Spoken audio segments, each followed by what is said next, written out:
Xavier. He can do that. He doesn't Well, have to go to a when I look at the situation. Atlanta situation, I really have to ask myself, is it honestly that bad? Or is it just one of those situations where the culture needs to be reestablished and needs some order to go there as well? Because you look at the Atlanta Falcons team as a whole, they have a good quarterback, they have a good owner, they have a good general manager. It's not a chaotic clown show like the Cleveland Browns or the New York Jets are.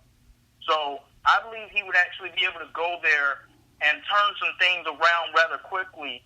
And I'm not saying they would go back to the Super Bowl, but I believe they would be able to produce better results. And you're giving Matt Ryan an offensive-minded coach, Right. who would mainly have the reins over the offense. And last time he had someone who was a good offensive coach and had the reins over the offense, he won the NFL's Most Valuable Player award. Right. Yeah, well, I mean, all I can say about Mike McCarthy, there'll be a bidding war for him, and he can pick and choose the job he wants to go to. Yeah, Well, I can tell you one job that I believe that he actually will have a fair shot at, and it's the next game that I want to talk about. Go And ahead. that was the Battle of Gotham between the awful Jets and the awful Giants, and the Jets end up winning the football game, and what was actually an entertaining spectacle yesterday. But it doesn't take away the fact that both of the teams are bad. Scott, we had a lot of bad football teams win this weekend. That was the one game where one bad team had to come out a winner or at least come out with a tie. That was the one game for that. And, you know, the Jets, they have talent on the team. I have never said that the Jets don't have talent. But I will continue to question if Adam Gase is the guy for a team and a city like that. I'm going to continue to have those questions. But here's what I do know when it comes to the New York Giants. Pat Shurmur never should have been hired as a head coach. I saw Pat Shurmur as a head coach in Cleveland, and it didn't work. And I know that it's very easy to say, well, that's the Browns, and nobody goes there and has any success. There was something about Pat Shurmur that just told me he's not a head coach. He's a great offensive coordinator. He's a great offensive coordinator. But as far as being over the entire team, I never saw that. And that's somewhere I believe Mike McCarthy could go. And I actually believe he will be the next New York Giants head coach. Well, that's your opinion. In my opinion, I was actually hoping Pat Shurmur would get the Lions job if they had interviewed.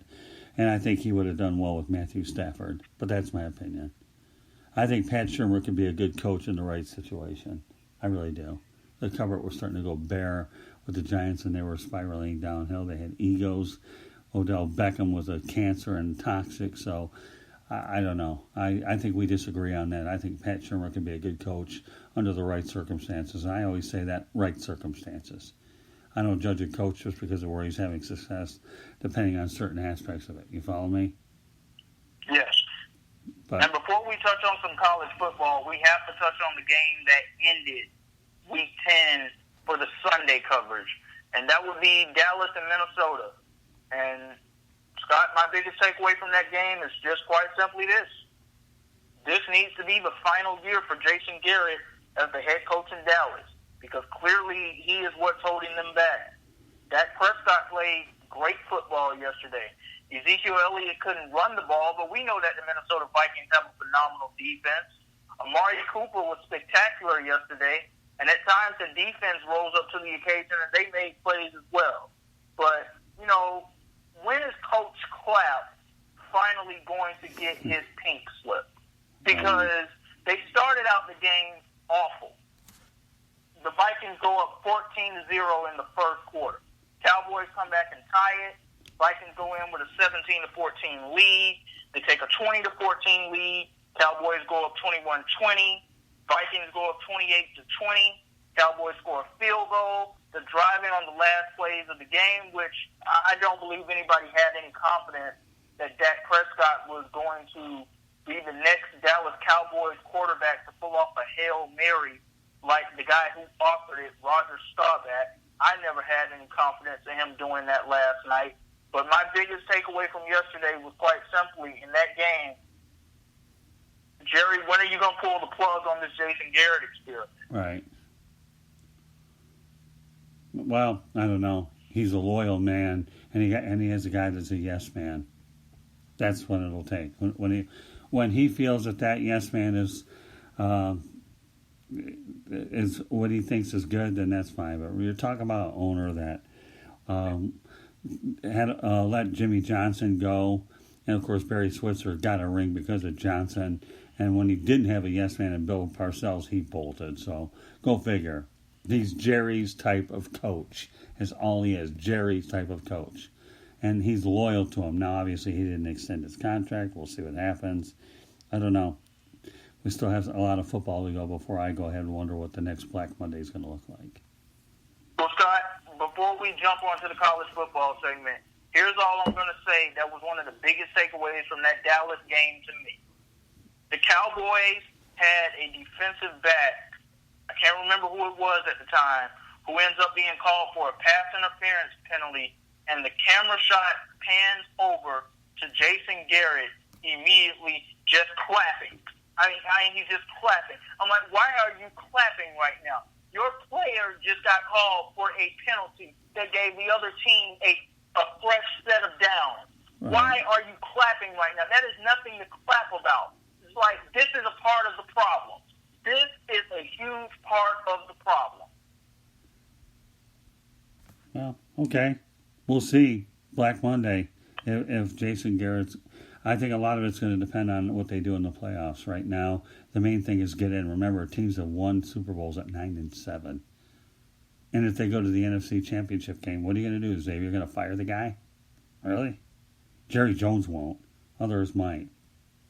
Once upon a time, the Green Bay Packers won a Super Bowl. I think it was at 9-7 or 10-6. They were 10-6. Right, okay. But meanwhile, they had a much better year and lost. So, well, you know, and we've seen 9-7 teams win it all. You get hot at the right time, all of a sudden it doesn't matter. But who would you go ahead? Okay, you're going to talk about Jason Garrett being relieved of his duties. My question to you is this, Xavier, okay? Who would you hire? Or who would Jerry hire? Not you, but Jerry. I can't answer who Jerry will hire. Right. Because it's as you just said. Jason Garrett is a yes man. Right. Jason Garrett allows Jerry to do things that other coaches would not allow him to do. Jerry gets to address the team before the head coach does. Jason Garrett is one of the only guys who would allow that to happen. Right. Belichick isn't doing that. Well, I mean, I actually met Jerry Jones many years ago in Tempe when the Cardinals played the Cowboys. And I will say this, my only experience with Jerry Jones was a very pleasant one. I enjoyed meeting him, very cooperative when I needed him for a while. And that's fine. It doesn't mean that he's and he's certainly a very intelligent businessman is what he is. So, again, he's making money. He didn't get that building because he's stupid. And he's still, and they draw a lot of great crowds. So, is it really, as much as you'd like to see a lot of wins, a lot more wins with the Cowboys, he's still making a lot of good money. And as long as they're not consistently losing and under 500, and he's making money, after all, these guys are billionaires, right, Xavier? As long as it's not hurting them in the pocketbook, that they can afford to keep guys on that we may not necessarily think need to be there, but they don't cost them money. He's cheap, okay, probably not making a lot of money compared to some of the more established guys, and they're making money, and he's having some success, not the success that the so-called moniker America's team, okay, is. You follow me? Yes. So it's just a different animal altogether. We'll see. Great points. Don't have answers for them yet, but great points. But who would you now bring? Let's move on to some gridiron action on Saturday. Okay, good. And we've already spoken a little about LSU and Alabama, so I'll come back. Because I really have to come now to Minnesota and Penn State. There were a lot of things on the line in this game. Minnesota came into the game ranked number 17, Penn State ranked number 4. And you and I have already spoken about this. We'll speak about it right now. Penn State had no business being ranked over Clemson as far as I'm concerned. They never should have been in the top 4. They're a nice story, but no, I never bought them. And do I believe they're going to sneak back in there? No, I believe that was it. Well, bottom line is let's break down Penn State for a moment. They were running Michigan out of the building in Happy Valley, and all of a sudden the Wolverines woke up and made a game out of it, and were close to tying it. And Michigan, meanwhile, took that momentum and reeled off a couple wins, including one against Notre Dame. So you're right; they shouldn't have been number 4, but they won't sniff it anywhere near. So Minnesota did every doubter a favor and got rid of them altogether. You follow me? That's item number 1. Number 2, do you ever realize that Minnesota is a pretty good team? And for all you Wisconsin Badgers listening to the broadcast, okay, you're in trouble because P.J. Fleck got a 7-year deal. There's some stability up in Minnesota. He's 38 years old. He's a very charismatic guy. And I truly believe in my mind that there are a lot of great days ahead for the Minnesota Gophers. And I will tell you right now in the Sports Exchange, I thought Minnesota was going to win. They had a sellout crowd there up in Minneapolis. And they ran Penn State pretty much, in my opinion, out of the building because I don't think Penn State realized what hit them when they walked into Minnesota. I was rooting for Minnesota to win and send a statement, and they did. And not only did they win the game, but they went from 17 to now being ranked 7th, and they're 3 spots away from being in those college football playoff rankings. Now, when the college football playoff rankings come out tomorrow, I don't expect that somehow, some way, Minnesota will be squeezed in at number 4. No. I don't expect that at all. But I do believe that we are now starting to see the genesis of a new potential Power 5 college football powerhouse that is now brewing in Minnesota. Totally agree. And you know what? That's why the Big Ten is one of the best conferences in the country. And everybody talks in these parts of the Southeastern Conference. But when you see teams like Wisconsin who compete every year, Minnesota, you get the right coach in there like you have here. And, of course, everybody knows about the Michigans, the Ohio States, Penn States, Nebraska, although Nebraska's been down for quite a while. Or maybe they just got humbled when they came to the Big Ten. But you have a lot of good teams in this conference, you really do, and I think Minnesota's better days are ahead. More power to the Gophers. A very exciting weekend for sports fans in Minnesota with the Gophers and Vikings winning. Yeah. The Timberwolves doing very well early in the season in the NBA right now. But, just a very overall nice weekend for Minnesota sports fans. And I'm excited for the future of the Gophers program. They have their guy at head coach. He's a great head coach. He's a very charismatic guy, as you said. I can only imagine what it's like when he's going to be in the room with recruits because he's going to be able to get players to come to Minnesota. Oh, yeah. He's going to be able to do it. Yeah, I think Minnesota's a college football sleeping giant. And don't forget, they're not far away from North Dakota State, and he could probably pull some of those kids out of there as well.